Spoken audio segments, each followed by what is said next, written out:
alarm. Pangalawang alarm.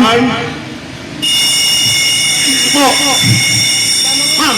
Sa araw na ito, ikapat ng hapon, isang malakas na lindol na may magnitude 8 ang tumama sa buong Metro Sige Manila. po, labas na po, labas. Sa ugong ang narinig at alarma, at ang lupa ay umuga, nagdulot ng takot at kaguluhan sa lahat. Ang lahat ay nag-duck, cover and hold sa mga lamesa at sa lugar na may matibay na pagtutublihan. Isa sa pinakamalalang na ay ang barangay hall ng Guadalupe Nuevo na sa mga sandaling iyon ay nagkakaroon ng malawakang pinsala.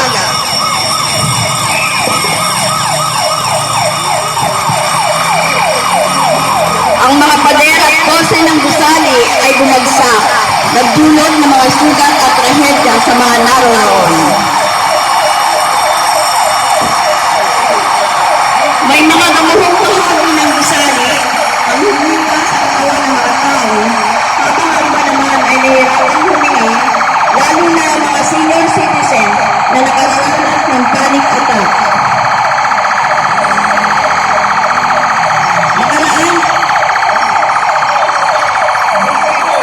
Makaraan ng 7 minuto, matinding pagkaabala, dumating ang mga rescue.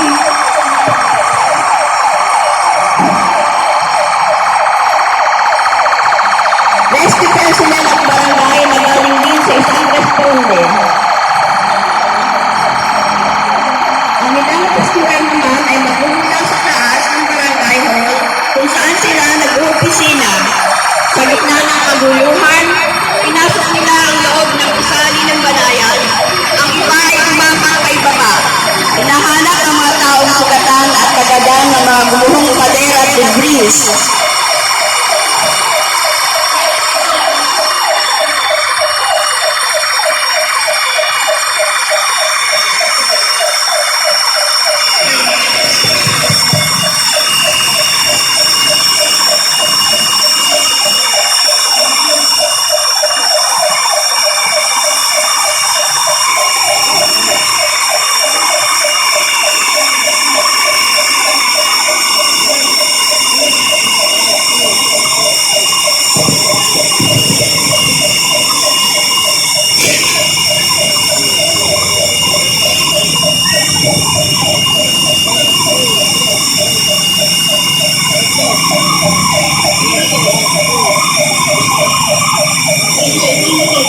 Isang pasyente ang kanilang natagpuan na may stubborn dahil sa isang matulis na bakal na tumama sa kanyang katawan at may injury.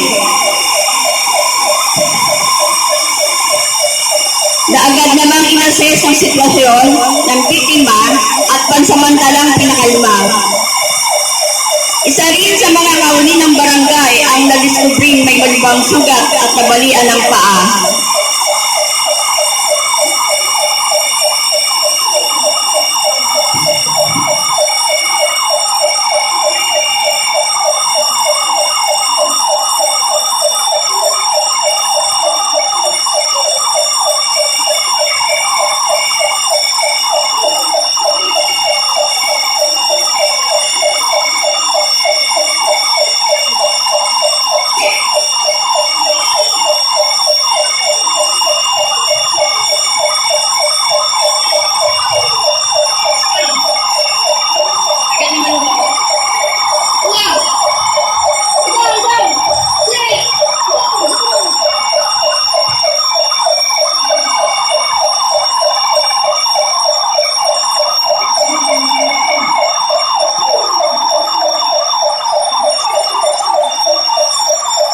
Agad silang binigyan pa sa pagdalunas ng mga rescue personnel at inalis ang mga gumuhong gusali na nagbigay ng buhay na pag-asa sa mga biktima.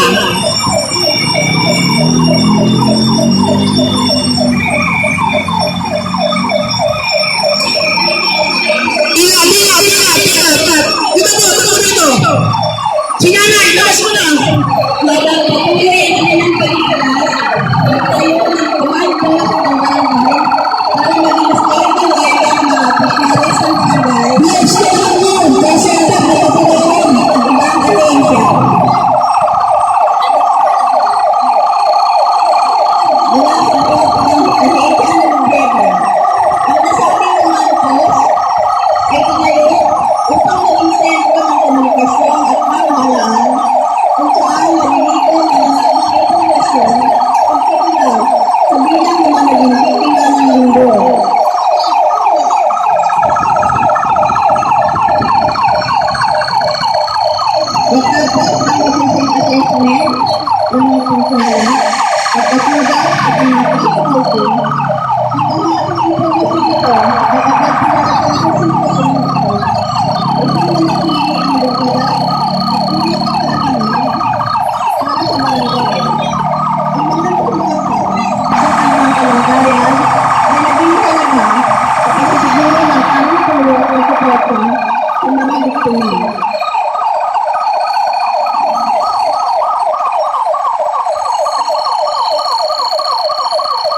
Alam